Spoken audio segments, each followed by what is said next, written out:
Hi, I'm Nancy Bush, Clackamas County's Disaster Management Director and the COVID-19 Emergency Operations Center Commander. As of yesterday, we've had 1,500 COVID-19 positive cases in Clackamas County, and 39 members of our community have died from this disease. We are finding that while in this pandemic, we have another emerging issue that we want to talk to you about.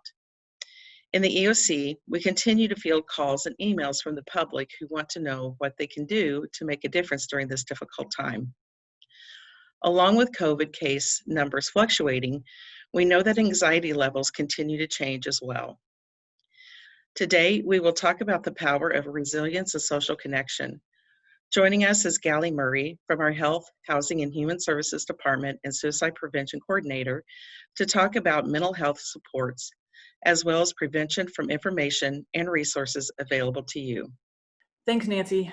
For many in our community, the stress of everyday life was overwhelming before COVID-19, compounding the already difficult conditions that people face: financial concerns, food insecurity, isolation, threats of eviction.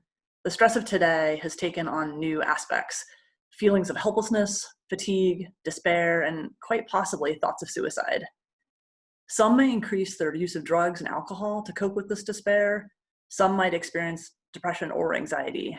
And those living with a substance use or mental health condition prior to COVID may experience symptoms getting worse and the feeling that they've lost control over their own recovery. It's so important to note that we can choose our response in light of everything going on. If you or someone you know is suicidal or experiencing emotional distress, please call our crisis and support line at 503-655-8585. It's confidential and it's staffed by trained professionals who are there to help.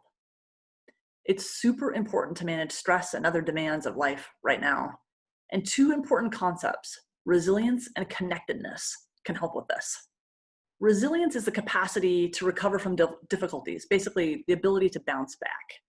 Connectedness refers to having a close relationship with others and feeling comfort from that sense of closeness. Engaging with others on a personal level can make all the difference right now.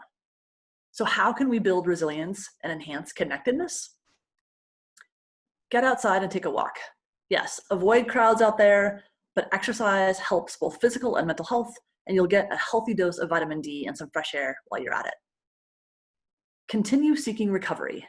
If you were struggling with substance use or mental health challenges and you were getting help prior to COVID, you probably experienced some interruptions in services. Social distancing and quarantine have been super disruptive to recovery for so many people. It's more important than ever to reconnect with support groups, with peers, with treatment providers, even remotely through telehealth. You don't have to do this alone. Request the GO teams. In Clackamas County, one way we're addressing the mental health impacts of COVID-19 is with a mobile outreach program called GO teams. These are made up of very caring and highly trained folks whose main aim is to listen and to help foster short and long-term coping. They can be reached also through our crisis and support line at 503-655-8585. Another way to build resilience and enhance connectedness is to make extra efforts to create and maintain social bonds. This could mean finding a support group that's meeting online. It can mean setting up a weekly get-together with a friend outdoors, wearing masks and physical distancing, of course, or regular phone calls with social supports, or even volunteering for a cause. And finally, seek additional help if you need it. As much as COVID has interrupted our lives, we still have so many resources, services, and supports in Clackamas County. Again, call our crisis and support line and ask for help. It's 503-655-8585. We can support you in figuring out what's available out there for you and your particular needs. The important thing here to remember is that you don't have to be in this journey alone. We must continue to take care of each other.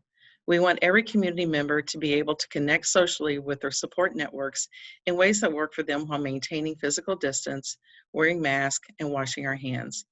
Please take time out of your day to check in on people in your life who may not have robust support systems or who do not have the opportunity to connect as easily with others.